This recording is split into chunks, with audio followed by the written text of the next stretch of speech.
This is 007 Radio.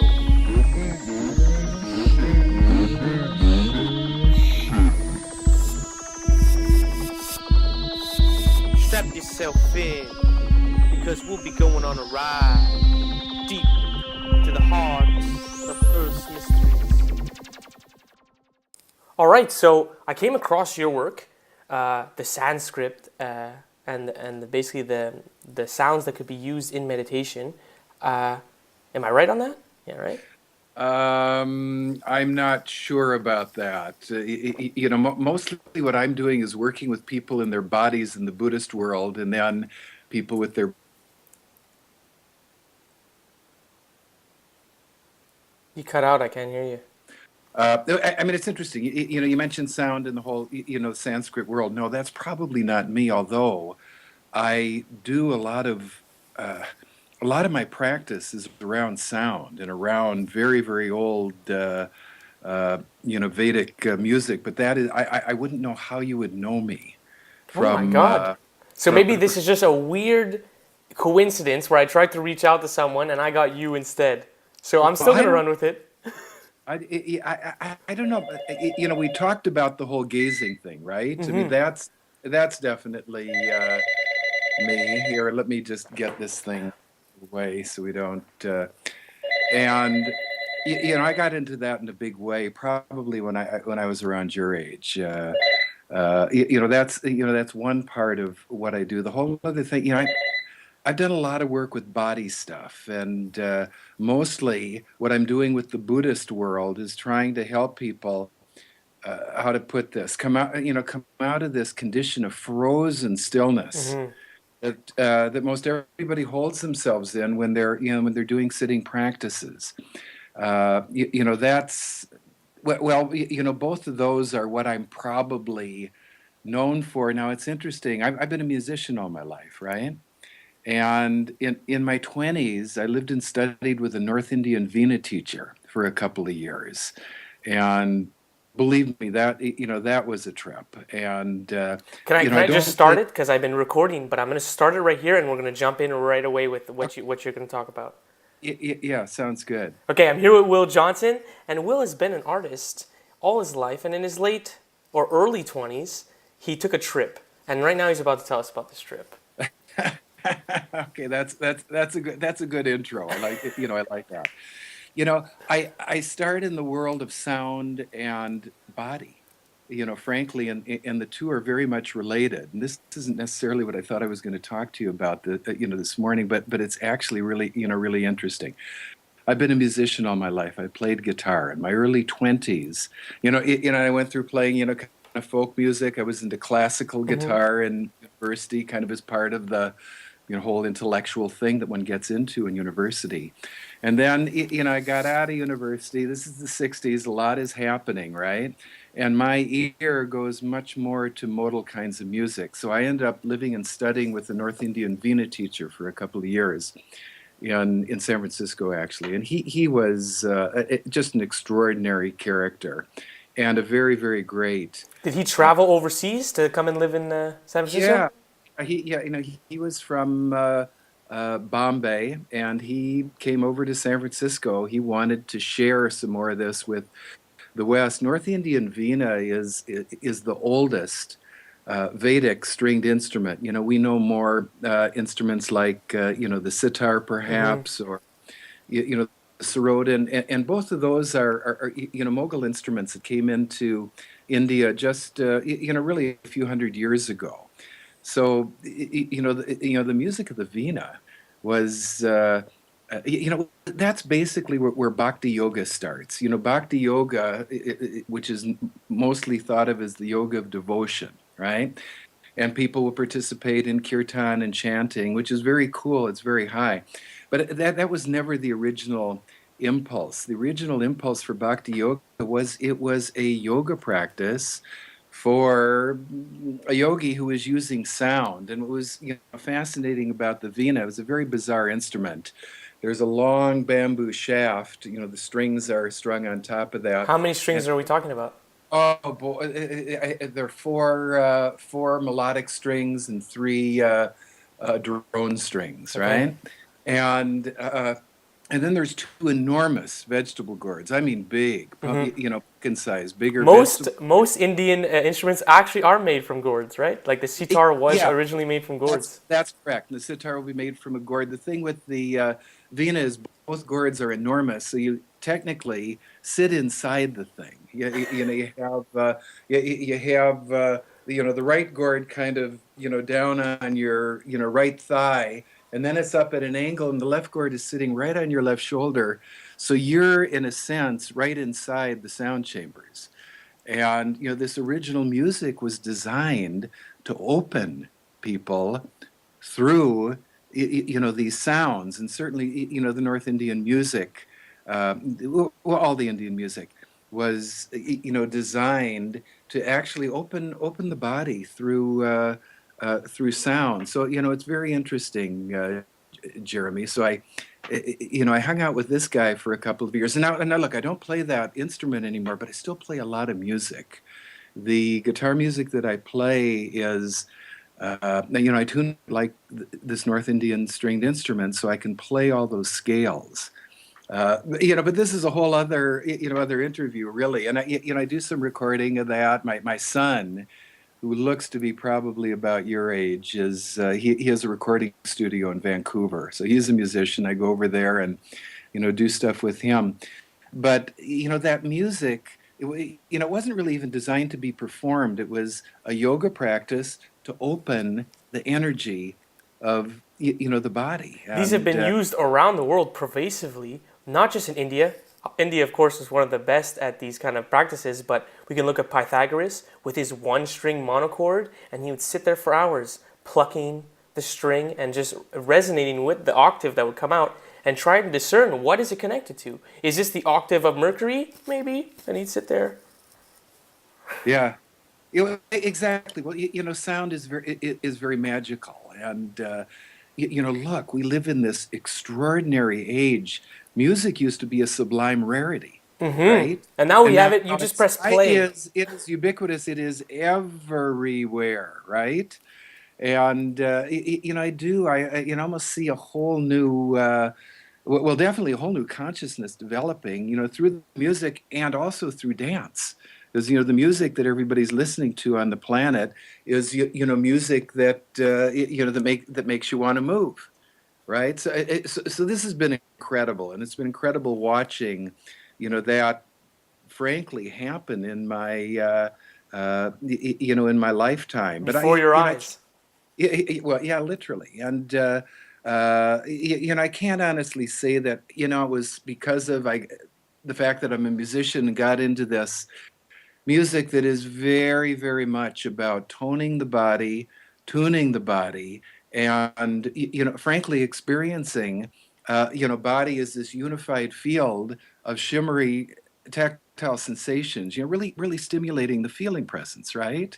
I think everyone has You had the know, experience where they listen to music and sometimes certain notes and certain melodies make their hair stand on end. Absolutely, absolutely. I mean, that's to me, the magic. Music is very important in my life and my practices, and often, for example, my morning practices, I'll often end by, turning, I play it through. I have an acoustic guitar, a very, very nice guitar that I play with some amplification, some effects, and I play it over an electronic tambour, and that's often how I'll end my practices. So yeah, music is a part of my life, and I can't honestly say that. Well, I got into this music, man, and it turned me on to the experience of my body. But it certainly was, part of that. And then what happens in my 20s? I get very, very much involved in the whole somatics movement in the West. You know, I was, The just a typical somatics guy. movement, could you describe that? I never heard that Yeah, before. it's the whole Western, body oriented movement. In my case, I got very involved in rolfing. I trained to be a rolfer when let's see, in 1976. So this was in the really quite early days of all this. As a typical guy, and hey, look, this is way before everybody had had iPods and music Yeah, was for this sure, way, exactly. Back in the right? day, you needed to have a group of scholars or a group of people who were educated in the musics. So the only places that you're going to hear an ambient sound was if you went to a temple. It wasn't going to happen Yeah, in your house unless someone yeah, knew how to play. very, very, very, very true. But it was, out of, so I'm a typical guy, that it wasn't much into my body. I didn't move very much. I didn't dance. I kind of go to rock and roll shows and kind of bob up and down a little bit, but that was it. And then, partly for me, the, the whole presence of the body got wildly opened. And a lot of that was through, the Rolfing work, to be open and honest, a lot of that was through body-oriented psychedelics that were, very much supportive of, Which psychedelics are or we certain. referring to? Are we referring to Uh, fungi? y- marijuana was Shiva's sacrament. Hmm. Shiva is the Indian god who was acknowledged to have brought the body-oriented practices of yoga and dance to the planet. And legends, I mean, you go to India and you talk to the Shiva devotees, and they tell you this story. Shiva and his partner Parvati, they would brew up, it was called a bhang mixture. This is not what I thought I was going to talk to you about. Is this the But churning of the Milky Ocean? yeah, they brew up this bhang mixture that was a marijuana mixture, and the legend says that Shiva would ingest bhang and he would feel his body starting to make spontaneous movements. And out of that, the practices of yoga and dance are brought to the planet. Now, look, I'll talk to folks, more your age who've had really bona fide, hugely positive spiritual openings at raves. Hmm. Okay, and I share that story with them. They say, yeah, yeah, that sounds about right. So, that has always been it's been a very, very sacred sacrament for me. Look, I'm a child of the '60s. I, used many of the psychedelic sacraments. Most of the ones, though, that are about going out into the wilderness, alone and just opening, Hmm. to the bigness of The it. shamanic plants, the power plants. Exactly. Yeah. Yeah, exactly. And certainly these substances can be used valuably, for this kind of inner work of awakening. Uh, are they always? Probably not. They could be You know, misused just like anything. exactly, exactly. And but that was the era that I was in. Rolfing first opened me up to my body in a huge way. Shortly after that, my body actually started, opening into movement. I remember it was the end of the day. I'd probably been 6 months after I started getting Rolfed, and the Rolfing was powerful about awakening body. And I was down in this garden at sunset. It was beautiful. And I simply felt the energy starting to course through my body. And the next thing I knew, I think it was the left arm, was just, rising up. And the body just started moving. Uh, and, I was enough interested in this kind of thing that and it felt wonderful. It felt very, very cool. And I just let it happen, let it happen. After about a half an hour, it started getting frankly kind of weird. And there'd be like these kind of characters that were coming out that And were, rhythm. you know, yeah, frankly kind of bizarre. Hey, listen, we're talking 1972. And This is is way anybody before. telling you that this is possible, or is this just happening to you and you have No, no no, idea it what's just going happened. on? Exactly. It just happened. The energy's opened and my body is starting to move. And as I say, this is 1972 or something. It's well before there was yoga teachers and continuum teachers on every corner of the planet, right? Hmm.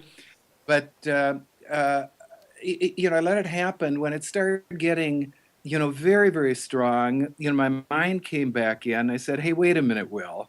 Maybe this isn't such a cool thing to be doing after all." Because I didn't know. I didn't know it was happening, right? Yeah. And and I stopped it. I brought it to a stop. And a couple of things. One, I saw that I could do that, so that's cool.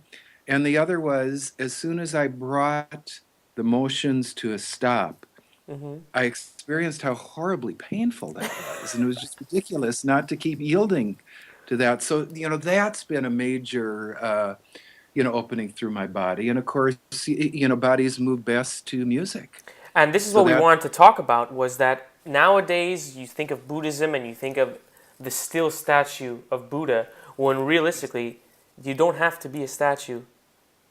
well, not only do you not have to be a statue, but this very frozen quality that you see in, sitting meditators is actually, and how I view this is antithetical to what the goals of Dharma practice are. Now, I very much love the Buddhist Dharma, especially the earliest sutras. It always struck me in my early 20s as the sanest psychological model I'd ever come across. 100%, yeah. Yeah, and it also presented a path of practices. Now, having said that, I love the Dharma. There are things about how Buddhist practice is presented now, at this time, that I have some strong questions about. And the major one is what you're referring to. When I sit down in front of a group of sitting meditators, mostly what I see, or what strikes me the strongest, is that everybody is sitting there completely frozen, as though the goal of the practice, like you were saying, is to become The like statue. a stone garden statue of the Buddha. Now, that frozen quality, here's what freezing the body and holding it very still does.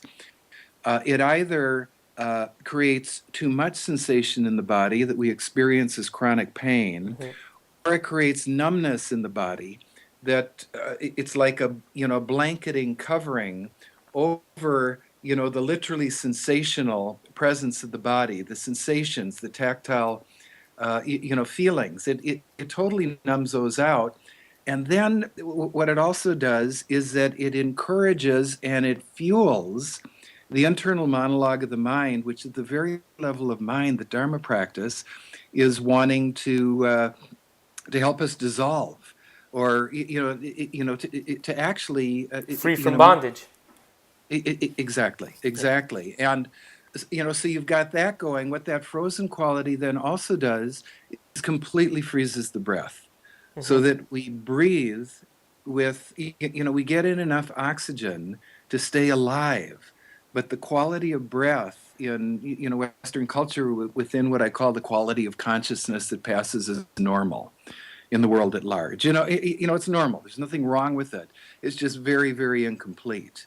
And for so many of us, it just causes that holding quality causes enormous pain, and excuse me, and we get stuck in this very superficial dimension of the mind. So what I'm doing with Dharma practitioners, and I often will see people privately. I do some traveling and teaching. I was just out in New York. I often go out to the community in Halifax. I'm going to lead an 8-day retreat in Crestone, Colorado, this I think the end of April. Well, what I'm doing is getting the people to work first of all with their bodies. Now, we likened That to the beginning when we started talking about instruments. The body is an instrument. And a frozen instrument is an instrument that's not playing any song.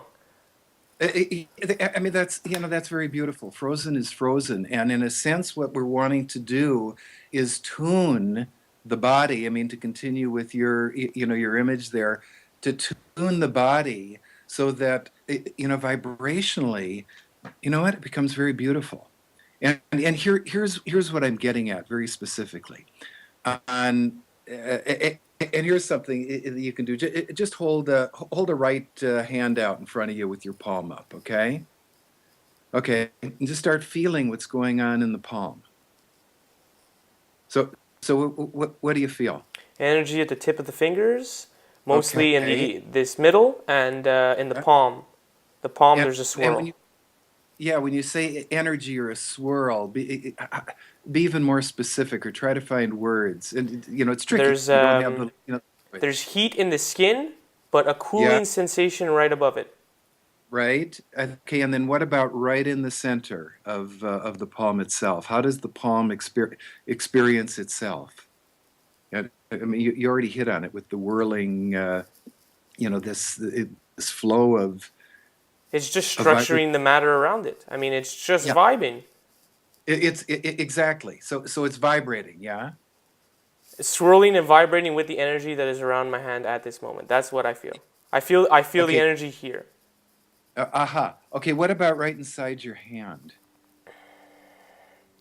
Inside my hand, see, this is It, where this is it, where the academia comes in because I know what, like, not, I don't want to say no, but I have an idea of how the vessels work, and that really exactly. plays into when I really feel it. I start to think about and feel vessels. So am Yeah. I really feeling them, or am I thinking too much?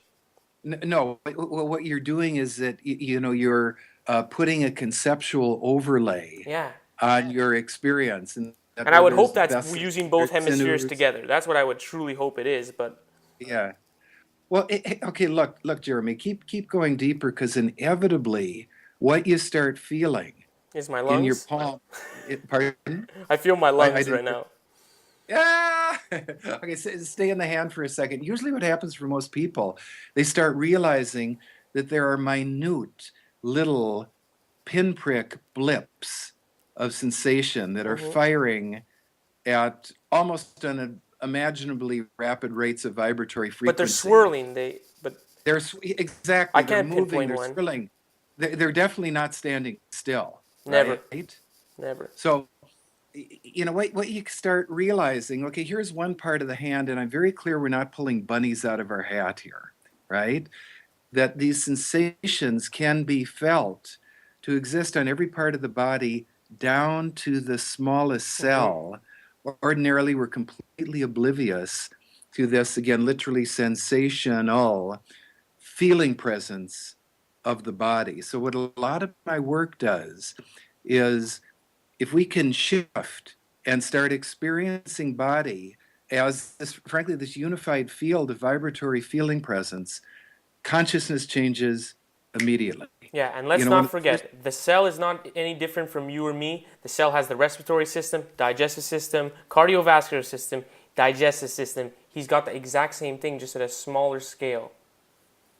sometimes I think that what I'm actually feeling, what these minute vibrations are, and the Theravadan Buddhists will talk about them as kalapas, or actually as subatomic particles. Hmm. And sometimes what I think that I'm feeling and what I'm aware of when I turn my attention to the feeling reality of body is the cellular dance. I mean, there's so much that's constantly going on in the cells of the body. Now here's where things got interesting for me. So I started opening to this awareness, and twigging to this. But then there is the recognition that the quality of consciousness that passes as normal in the world at large is primarily a very disembodied consciousness, that most of us, most of the time, are moving around. We're off in the thoughts in our head. There's the Hmm. internal monologue that we're thinking, we're analyzing, we're applying conceptual overlays. And it's kind of like a teeter-totter. When you have a lot of mentation that's going on, there's virtually no awareness of any of these feeling sensations, the tactile reality of the body. What you can do, just like a teeter-totter, is shift. So if you start giving yourself permission, and honestly, that's the most sophisticated technique, is just to start giving yourself permission to feel again, because it is frankly and tragically and unfortunately taboo to be feeling the felt reality of body this strongly. But as soon as you start doing that, and just let yourself feel the whole body Now let's all at now once. let's really I hone in on this because when we were growing up, we were all told there's five senses. There's only five. But realistically, what's the most powerful sense? It's the emotions. And if I come up to someone and they're having a good or bad day, I know just by feeling it. And that is a sense in itself. So let's talk about the sixth sense. Yeah, and also mentation. You can throw in as well. In some ways, emotions appear at the intersection of bodily sensation and Mm-hmm. mental response, right? I think it's a dance It- between the heart and the mind. yeah, always, always. And but what mostly happens is that certainly in Western culture, we we get lost in our minds. We go off in our minds and we lose our connection to the feeling awareness of body and to and to emotions. They're just gone. But if you give yourself permission, there's so many taboos against feeling the body, being the body. It comes from our cultural, our religious institutions. But if we again just give ourselves permission just to be alive, just to come alive, we're humans, Hmm. right? Let's experience what being alive as a human feels like. And let's say that one If more we time. You let, it- gotta let's you ex- gotta give it to yourself. you have to give it to Yeah, yourself. it's bestowed only by It you. is it's everybody's birthright, but you're the only one who can claim it, Hmm. right? And if you start opening to this feeling awareness, it's as though someone starts pulling the plug on the mind or on the quality of consciousness, this disembodied consciousness that passes as normal. And that's when we enter into this completely natural, but very different quality of experience, Let's call it the where song of life. yeah, and then going back to your image of body as a musical instrument, the body starts playing some beautiful music then, and not only that, we get in touch with that which is truly authentic and natural. It's not how I want to be, not how I think I should be, not how I fear I am, but just this is it. Whatever you can experience right now, this is where it starts, and the more we switch gears in a sense, or switch our focus into enlivening, awakening, the feeling presence of the body, the more this natural shift in consciousness just occurs. So that's what I primarily am wanting to bring back to the Dharma. Now I think this is very close to what the original Buddhist practices were about. But Buddhism, like Western therapy, like so many things, can get very, very much Mindful. overly overly laden with mind. Hmm. There's a beautiful Vietnamese born Buddhist teacher who lives in France. His name's Thich Nhat Hanh. He was asked once, well, what's your observation of Western culture? And he thought for a second, and he replied, lost in thought. Mm. So what I'm trying to do with the Buddhists is to help people come out of this place that is lost in thought and become present in body. Now you're going to be lost in thought if you sit in these very, very frozen postures. So what I'm just to give some actual Yeah, yeah, for information, sure. what I do is, first of all, work with people to find this vertical upright axis. So you're not slumped over, you're not bracing, but there's a place, just like a giant sequoia tree, or you find this. Gravity supports that kind of structure. That's just how it works. And if gravity is supporting that structure, what I can do then is let go, because I don't have to exert muscular effort to brace against gravity. It actually is supporting me. I can let go, and that leads to a deep and profound relaxation. That look, if my body is all curved over, I can't let go, because if I let go, I fall on my face. Yeah. So Then it it starts starts getting tense and it starts to feel inflamed. exactly, and there's the holding, right? Hmm. And if I can find this place, I can start letting go. Relaxation is no more or less complicated than surrendering the weight of the body to the pull of gravity. Hmm. Okay? But and so that can start happening, and then for the relaxation to continue, and this is where one starts going deep in the practices. What you start realizing is the body, in response, resilient response to the breath, Wants to push has and to pull. constantly moving, Yeah. constantly moving. It's very subtle. Someone might come in and not see that. They say, "Oh, they're sitting still in there," Yeah, but but I'm at least talking. that's it. Even if you're sitting still, you could always sway side to side, round and round. So your body Yeah, could be still, but the whole body as a whole is actually in a motion, actually going with the breath. Completely. And what you find if you truly let go through this posture, the breath naturally, just how the force that causes waves Hmm. in the ocean, how that just moves effortlessly through a body of water. Breath could move, through our body and actually cause subtle motion at every single joint in the body.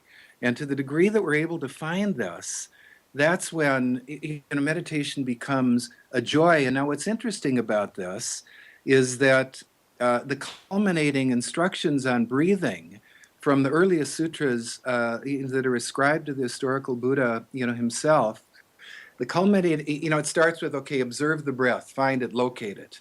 And most of us are, oblivious. It's such an unconscious process. Okay, let's start at least becoming conscious of the process. And Hmm. often in Buddhist practices, you'll observe the breath at the nostrils.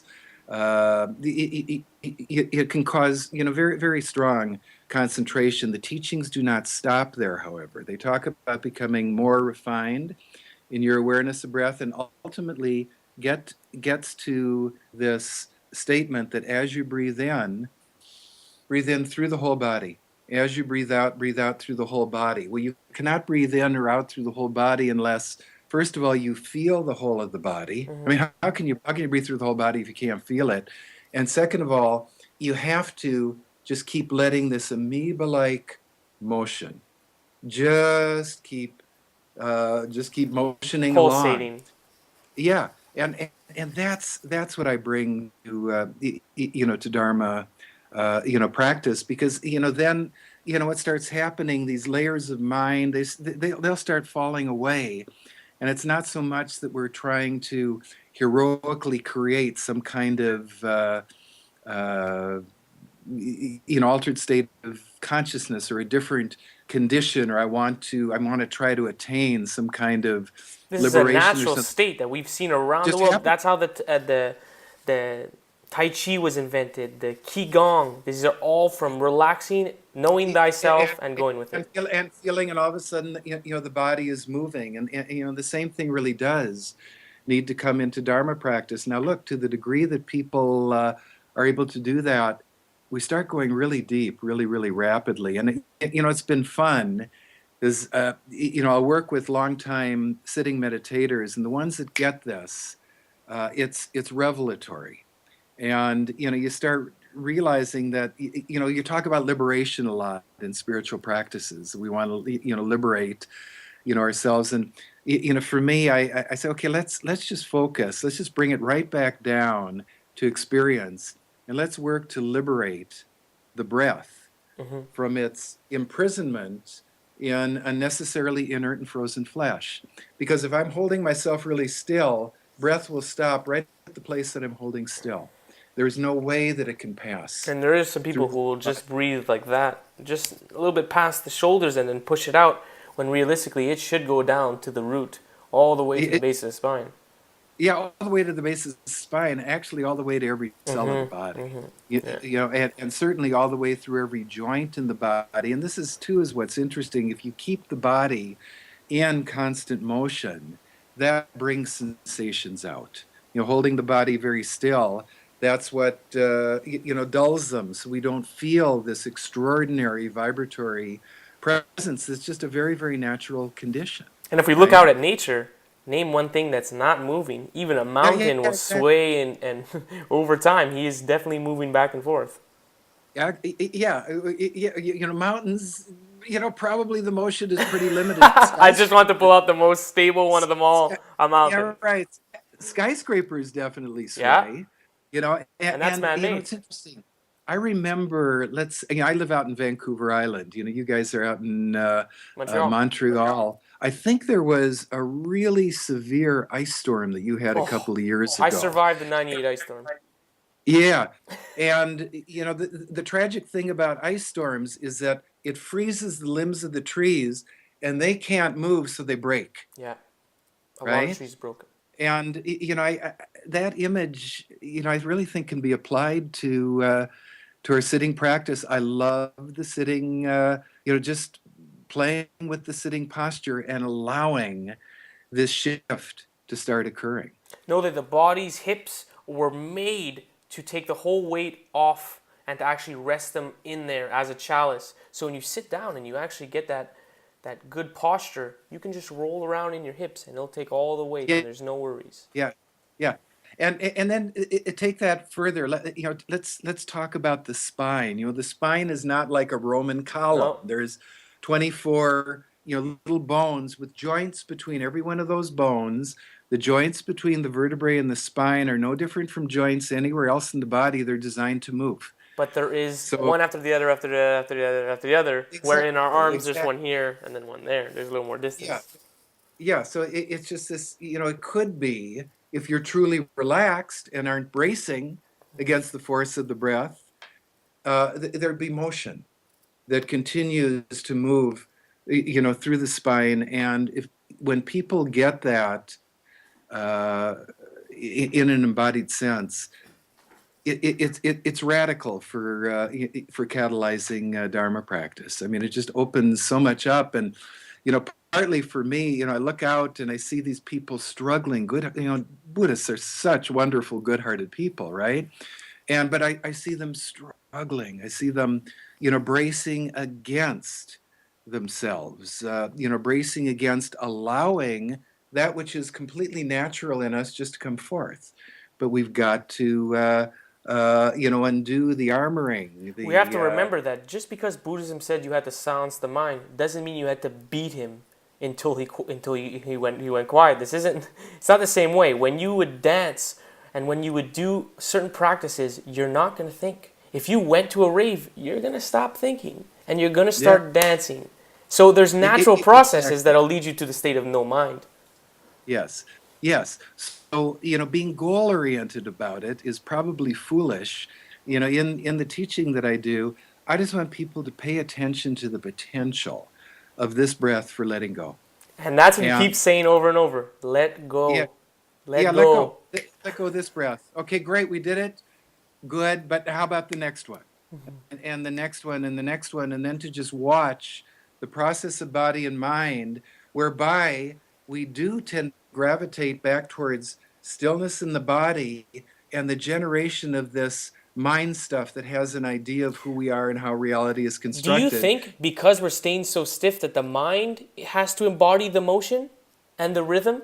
And if we were to embody the rhythm, the mind would therefore can be still, but something has to be rhythmic? Yeah, well, it's very interesting. To the degree that you keep your body in constant resilient motion, mind will get very still. To the degree that you still and freeze your body, that's what Mm-hmm. that's one of the things that really fuels the this out of control internal monologue. But as you're saying, no, you don't want to attempt to silence your mind. You can't do that. There was a wonderful Zen teacher, a Japanese teacher in the 20th century, very important Japanese teacher named Suzuki Roshi. And someone just recently sent me a piece of his, and he said something very, very beautiful. He said, "You cannot stop the activity of the mind with your mind. All you can profitably do is spread your mind, meaning your awareness, through your body." Right? In other words, just check in to what's actually real, what's going on. You can't fight with the mind. You can't try to silence it. But to the degree that you play with balance, you relax, everything starts moving, and breath starts moving through. It's like someone pulls the plug on the mind, and there's this beautifully tuned body that's vibrating. It's a beautiful melody. And we always talk about someone who's very easygoing and stuff like that. These aren't things where you're born with. It's actually a process of letting go, and you will become like this person, a person that enters the flow. I really do think that that's so. I'm gonna share this with you. I'm 66 now, right? And your generation, all of you characters who are coming in now, you're all a lot more open than my generation But it was was. because of your generation. You just set the stage. And then we just set a new Well, stage, and then the yeah, next generation is going to one up us, and then we're going to be like, oh, you guys. yeah, but I'm saying, that's what's so cool about it. Yours is probably, I call it uh, uh, the post iPod, generation. You're the people for whom music has been ubiquitous, and the kind of music that most of us listen to, body wants to move, Hmm. right? And that's And what's sacred about the music. so sacred, so sacred, so sacred, so important, so beautiful, so wonderful, It stirs your right? emotions, and not many things are doing that in this life. It stirs your emotions. It causes the body to move. You feel, very, very deeply. So, some of my practices are sitting practices. Others are very, very motile, very, very much moving, just standing, and the body just starts moving, and you just surrender. And Sound I want to familiar? stress, if anyone's thinking about this, that'd be cool, but they're having thoughts of what would the onlookers think? You're thinking too much. You just need to let go. Yeah, well, you do. You just have, so you do it. Hey, look it. I opened to this stuff in something like 1972, and I was living on the coast of California at the time. I go down to the beach, and I'd start letting this stuff happen once it started opening in me, right? Hmm. And because it's so wonderful out in nature. And I stopped doing that. I stopped doing it in public at that time because there would be one of two things. One, it would, get some people really uptight. They would, see this, and it was way too much freedom or openness or Hmm. whatever. Or the other side of this, I get people, who'd come up to me and would be like, "Hey, man, like I don't know what you're doing, but it's so far out. Can I hang with you?" And sometimes that might be appropriate, but often it wasn't. So I did a lot of this very, very privately, alone in the wilderness, alone. I prefer to do these practices outside. We're better to get in touch with our nature than in nature. Uh, anyway, that's some of the stuff that's happened for me. Now we haven't even talked about the gazing practice. That's a different interview. Exactly. We can always bring you on. I mean, I'm having such a great time. It's very Yeah, easy yeah, going. I yeah, yeah. think you let I, go. I I'm, think I let go, and we're just flowing with it. Yeah, yeah, hallelujah. Yeah, but it's as though we need permission Hmm. somehow. You But know, it's always been like that. That at some point you had to give yourself permission because a lot of people, like we talked about a little bit before, might try to beat their mind with mine, thinking that there needs to be this ritual and this sacrifice to get what you were given, what you were exactly. born with. So you Yes, don't have to fight for it. It's already yours. Just go get it. you have to go get it and you have to claim it. And Hmm. I believe that this very open dimension where body is just wave-like vibration and kind of a lot of empty space of consciousness. That's every one of our birthrights. But having said that, we do have to claim it. So we do have to, in a sense, give ourselves permission to start feeling body, to start surrendering to natural process. Doing sitting practices is an extraordinary way of doing that. The whole world of dance and music is an extraordinary way of doing that. In many ways, in my practices, I really do combine both. Wow. So you travel all over helping people. Yeah, yeah, I do. I do a bit. I do a bit of traveling. I'm something of a reluctant teacher. I like doing practices. My wife and I do practices, together. Mostly, I wait. People invite me to go places and do things. I'm, I'm not.